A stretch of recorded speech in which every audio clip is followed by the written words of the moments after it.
Welcome to Dark Corners with David Allen Voyles. Dark Corners is brought to you by Gestalt Media, an independent publishing company dedicated to serving independent artists. Dark Corners is a horror podcast and may not be suitable for all listeners, therefore discretion is advised. Season 2 consists of episodes written and narrated by David Allen Voyles, based on a story suggested by the Halloween-themed musical work Witchworks, created by dark ambient musician Mombi Yuleman. The 13th episode concludes the season in October of 2020.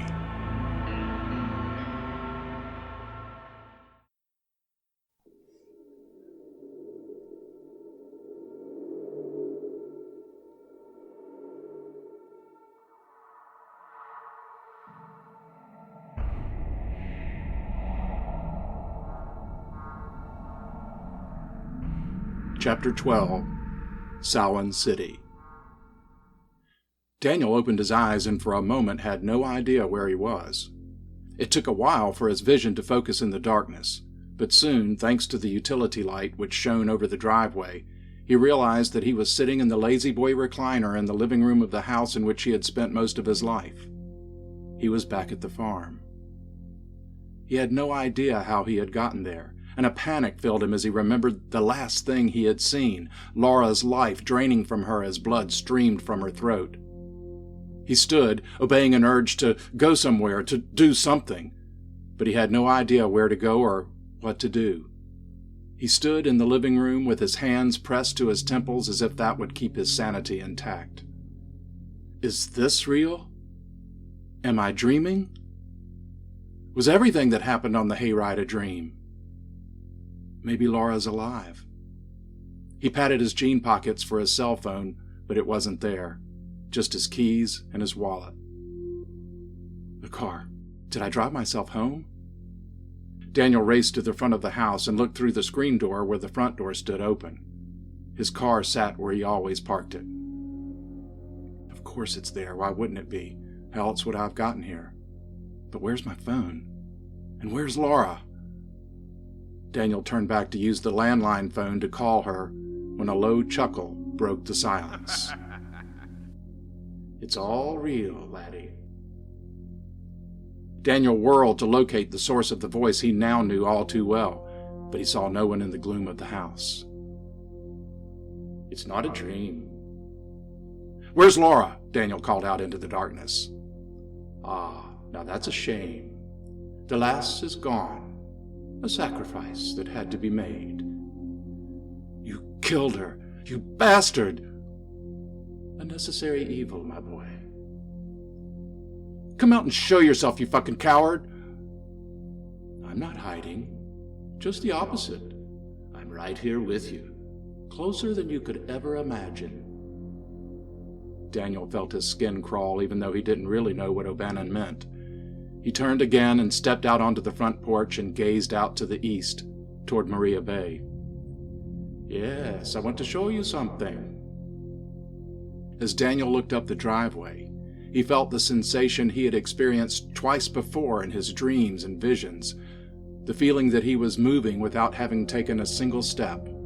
It felt as if he were leaving his body, in fact, as if his spirit was simply traveling on its own. That's it, laddie. Just let go, and we'll take a little trip. It's like I'm watching video from a drone, he thought.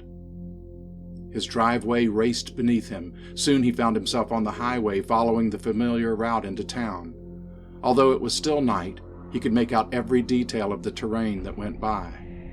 When the sign welcoming travelers to Maria Bay came into sight, Daniel saw that someone had crudely brushed the words Samhain City with dark red paint over the name of the town.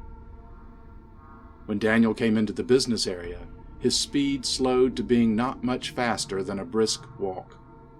Most of the tables and booths from the carnival were packed up, but as he floated by the shooting gallery, he saw the skinny attendant helping a young, dark-haired girl, a girl much too young to be out on her own and much too drunk to be aware even of where she was, into a dented van parked behind the hay bales.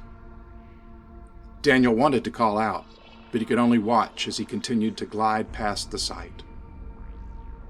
He found himself moving down the alley behind the shops on Church Street, and pausing, though not by his own volition, to watch as two teenaged boys, one with shaggy brown hair who wore a black t-shirt under a jean jacket with the sleeves cut off, and the other with a scraggly blonde goatee and a gray hooded sweatshirt, searching through the pockets of a man dressed in a dark blue business suit that was rumpled and torn. The man was lying on the wet pavement, his back up against the side of a dumpster, oblivious to what was going on. Is he drunk? Daniel wondered. Did he pass out on his own, or did they jump him? The boy in the sleeveless jacket opened the man's coat, which revealed a dark red stain still spreading on the white shirt. He reached into the inside pocket, pulled a wallet from the man's coat, and slipped a number of bills into his own pocket. He smiled at his friend, who grinned back, and then threw the empty wallet on the man's chest. The two boys looked up and down the alley, clearly not seeing Daniel, and jogged past him to disappear into the darkness. The atmosphere changed dramatically in the blink of an eye. Somehow, inexplicably, it was daytime, and Daniel found himself back out in the downtown district, being pulled toward the wooden double doors of St. Mark's Episcopal Church. The doors opened for him, although no one was there to work them, and Daniel glided down the center aisle of the sanctuary. A dozen people sat in the pews on either side, their faces intently watching a young couple dressed in their Sunday best, who held an infant in a white christening gown as they stood together with the minister at the baptismal font. As with the carnival attendant and the boys who had assaulted and robbed the man in the alley, no one in the church acknowledged Daniel's presence. Daniel would not have recognized the minister even had the cleric been at St. Mark's in Daniel's youth, for he had not been a regular at any church in Maria Bay, but the minister's face blurred as Daniel came to a stop just a few feet behind the couple. The face of the clean-shaven, robed man with black-rimmed glasses that Daniel had seen first shifted and flickered, changing with another face, that of an older man with dark hair slicked back over his skull and a pencil-thin mustache over thin lips. Back and forth the faces changed, like photographs on flipped pages in a book, until finally settling on the face of the older man. That other face. My grandfather.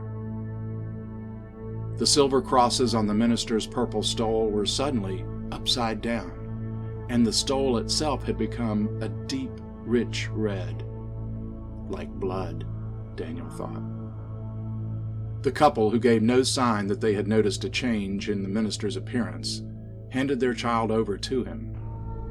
Jack Thompson grinned widely as he took the child and cradled it with one hand while he reached into a cabinet in the base of the baptismal stand and pulled out a long black-handled knife. The baby began to cry, and Daniel tried again to shout a warning, but he was no more able to scream than he was able to stop himself from suddenly gliding past the couple and out one of the doors beside the chancel and through an exit that emptied him onto a side street. 5 or 6 sheriff's deputy cars were parked in the lot across from the back of the municipal building Daniel found himself approaching. A door that Daniel knew should be locked opened by itself, and he floated through the back entrance into the county sheriff's office building. To his left, a metal door with a thick pane of reinforced glass allowed him to see a hall of jail cells, but he glided on through another door that led to offices. Something moved in the open area before him at the end of the hall of offices, a glimpse of someone in a multicolored costume. A high-pitched giggle that seemed incongruous with the setting did not keep him from looking into the open rooms he passed. In one, a male deputy lay back in the chair at his desk, both arms hanging limply down beside his chair. Blood dripped from the neat hole in the middle of his forehead. Across the hall, in another office, a blonde woman, also in a gray uniform, leaned forward onto her desk, blood pooling on the papers under her head and from a gaping wound on the back of her skull. Daniel wanted to stop, to scream, to escape, to go back the way he had come in, to at least shut his eyes to the horrors he was seeing. But he continued to glide with eyes wide open as if trapped in a nightmare from which he could not awaken. In the last office, a man in a bear suit sat at the desk, grinning and waving a furry paw at Daniel as he passed. The hallway emptied into a larger, open area with several desks for clerical workers on his left, and a counter along the right side where citizens could approach the officer on duty. The bodies of 2 women in business suits slumped over their desks, while a third lay sprawled on the floor. Blood formed large puddles on the white and black tiled floor. Daniel floated out the main entrance to the building into the sunlight, where he witnessed mayhem on a scale he never could have imagined. A middle-aged man in a Maria Bay Pirates baseball hat picked up a bench in front of Wilson's Hardware and smashed the plate glass window. A woman in a white Suburban drove into the front of the First National Bank, smashing the glass front of the building as well as her head when she collided with the windshield. 2 boys who appeared to be of middle school age were firing what Daniel thought at first to be BB guns from the shooting gallery at pedestrians who were jumping desperately into any store that was open. When Daniel saw an elderly woman with a walker collapse on the sidewalk, it registered that the gunshots were much louder than those made by an air rifle. Meanwhile, Daniel kept gliding. His speed increased, and he glided back onto the main road and then out onto the highway. Again, the daylight changed drastically. He watched the sun set before him as quickly as in a cartoon, and in an instant, it was night. Within moments, he was approaching his family's farm, but before he got to the driveway, he slowed and made a turn at the barn. Somehow, the scarecrow stand was back in place, and Stan Kobritz was on it. The blood from his mutilated body reflected in the moonlight. Stan raised his decaying head from the cross and grinned at Daniel as Daniel glided onto the path through the dried stalks of corn. The corn stalks swayed, and Daniel heard invisible things groaning as they crawled along the ground and through the leaves. When the cornfields ended, Daniel floated along the trail through the pumpkin vines. The smell of spoiled pumpkins was overpowering. They were rotting, but they still glowed with enough orange light to show their hideous, grinning, collapsed faces. Enough light to show that among the pumpkins were other heads, human heads, some that had been long dead and some much more recent. Still Daniel glided out of the pumpkin swamp and into the woods. The giggling he had heard earlier in the sheriff's office came first from one side of the path and then the other, and he saw glimpses again of gaily colored costumes slipping among the pine trees as if following him on his way. Another high-pitched giggle, and he saw a ballerina on the ascending path before him, blocking his way. She reached up toward her plain white mask and took it off to reveal a face completely stripped of its skin.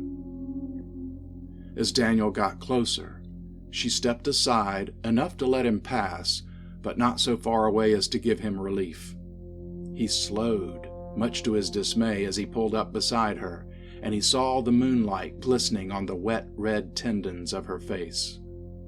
Daniel could not help but look at her, and he shuddered as he realized she had no eyelids. She giggled again and leaned close enough for him to feel her rancid breath on his face. He felt her wet, bloody skin touch his as she gently kissed his cheek.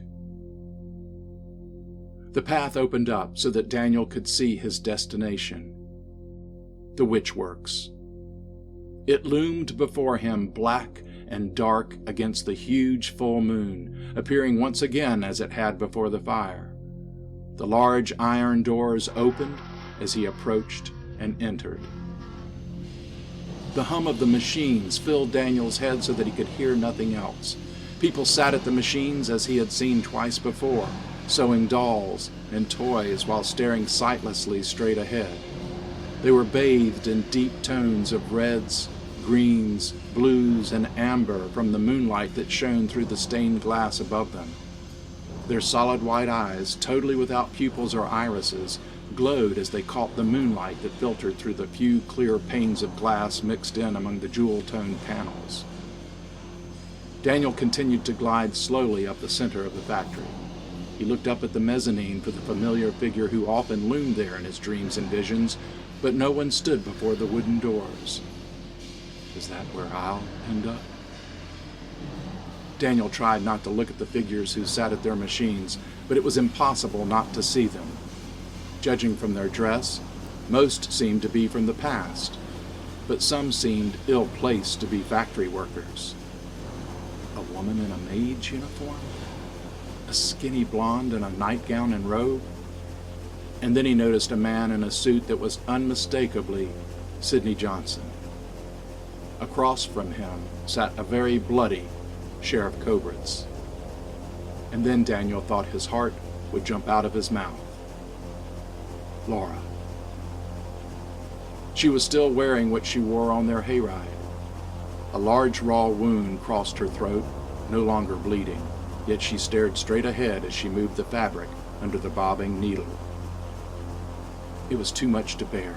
With great relief, Daniel found he could finally close his eyes, and he felt his body rushing backwards at an incredible speed. With only a second's passing, he was back on his porch. Daniel opened his eyes and swayed on his feet. He reached out to the column to the right of the steps to steady himself. What was all that? Were those things that have happened, or only what might happen? An absurd image of himself as Ebenezer Scrooge kneeling on his grave and gripping the robe of the ghost of Christmas future filled his mind. He gave a humorless chuckle and shook his head. "O'Bannon, are you here?" No answer. "What? You're not in my head anymore?" Still no answer. "Or are you just waiting and watching?" Silence. Daniel walked down the steps and out onto the driveway. "I don't know what you're planning, old man, but I don't want to be a part of it anymore." Daniel continued to talk out loud as he walked to the barn. "Are you getting your sick thrills by torturing me?" Daniel pulled hard on both doors to the barn and allowed them to swing back and remain open. Enough moonlight shone through the entrance and the large opening on the upper level for him to be able to easily find a coiled rope that hung on the wall. He took it down and walked to one of the stalls where several bales of hay were stacked. "What are you doing, laddie?" "Ah, so you are here," Daniel said. He sat on one of the large bales and began working with the rope, wrapping it to form a noose. "I have great plans for you, Daniel. You'll have riches you've never even dreamed of, power that only a few men in this world have ever known." Daniel stood on the beam and threw the noose over the crossbeam above him and adjusted the noose so that it hung right before his face. He then stepped off the hay bale and tied off the other end to the nearest post. Once it was tightly secured, he stepped back up onto the bale and stuck his head through the noose. "Think about what you're doing, Daniel." "Is that fear I hear in your voice? Could the great and mighty wizard of the witchworks be afraid?" "We can do great things, Daniel. We'll build back the factory, and I'll show you wonderful things, secrets of the universe that will give us such power. Don't throw all this away. Just think of how those simple fools who scorned you will smile and gloat when they hear how you ended your life. Do you really want to let them win? Will you let them take this land, your farm, your mansion, for their own petty pleasures?" Images of his neighbors who scorned him when he and Laura had simply wanted to enjoy a simple meal together came to his mind. The vision of how the Jorgensens ignored his greeting played out again, although this time he noticed more distinctive grimaces on their faces. Then he saw the Phillips, who frowned when they saw him, whispering ugly comments to each other about him as they left the cafe. He saw again the waitress and Dave Walker talking as they looked at him, their faces drawn in disgust much more than he had remembered at the time. The looks of disapproval from the other people in the cafe when he had lashed out in anger at them played over in his mind, but now, in this vision, they also laughed in derision, spewing out bits of food as they gaped and pointed at him. Anger filled him. To hell with them. Daniel took his head from the noose and stepped down off the bale of hay. He walked to the entrance of the barn and looked out at the star-filled sky.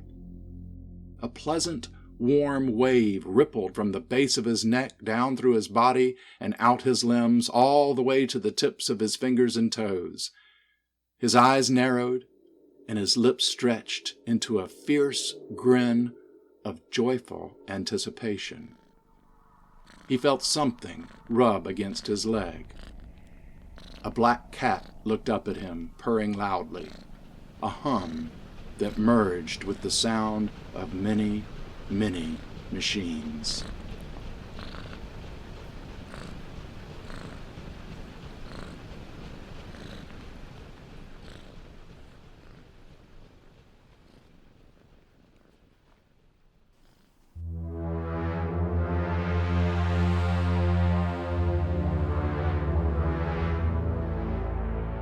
That concludes our next to last episode of Witchworks, and almost brings us to the end of our story.